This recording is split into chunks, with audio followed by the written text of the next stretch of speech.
Government எக்ஸாம்ஸ்க்கு prepare பண்றீங்களா? அப்போ இந்த எக்ஸ்பிளைனர் உங்களுக்கு ரொம்ப முக்கியம். வாங்க பார்க்கலாம். எஸ்எஸ்சி எக்ஸாம்ஸ்ல இது ஒரு குழப்பமான கேள்வி. கான்ஸ்டிடியூஷனல், ஸ்டாட்யூட்டரி இல்ல எக்ஸிகியூட்டிவ் போடியா? வாங்க இது தெளிவா புரிஞ்சுக்கலாம். முதல்ல பேசிக்ல இருந்து ஆரம்பிக்கலாம். ஒரு அமைப்பு கான்ஸ்டிடியூஷன்ல இல்லைன்னா அது நான் கான்ஸ்டிடியூஷனல் பாடி. ரொம்ப சிம்பிள்.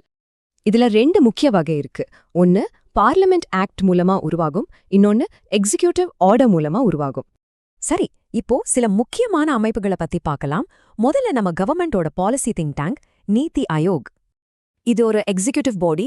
பிளானிங் கமிஷனுக்கு பதிலா 2015ல வந்துச்சு. இதோட சேர்பர்சன் நம்ம பிரதமர் தான். இந்த பாயிண்ட்டை நோட் பண்ணிக்கோங்க. நீதி ஆயோக் கான்ஸ்டிடியூஷனலும் இல்ல, ஸ்டாட்யூட்டரியும் இல்ல. இது ஒரு பியூர் எக்ஸிகியூட்டிவ் பாடி. அடுத்து நம்ம எல்லாருக்கும் தெரிஞ்ச சிபிஐ.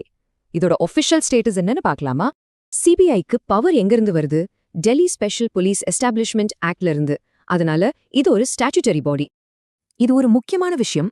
சிபிஐ ஒரு ஸ்டேட்குள்ள இன்வெஸ்டிகேட் பண்ணணும்னா அந்த ஸ்டேட் கவர்மெண்டோட பெர்மிஷன் வேணும்.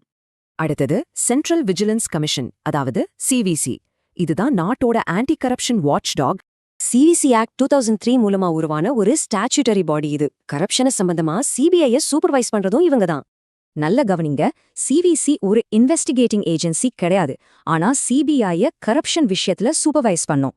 கடைசியா நேஷனல் ஹியூமன் ரைட்ஸ் கமிஷன். இவங்க தான் இந்தியால ஹியூமன் ரைட்ஸோட பாதுகாவலர். இதுவும் ஒரு ஸ்டாட்யூட்டரி பாடி தான். 1993 ஆக்ட் மூலமா உருவாக்கப்பட்டது.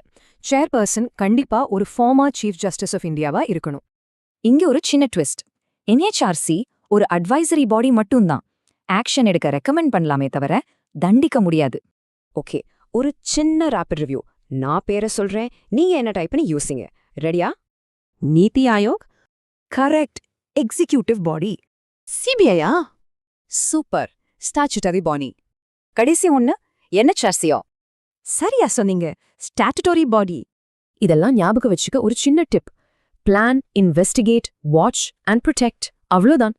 இந்த மாதிரி எக்ஸாமுக்கு தேவையான விஷயங்களை சுருக்கமா தெரிஞ்சுக்க நம்ம சேனலுக்கு சப்ஸ்கிரைப் பண்ணுங்க.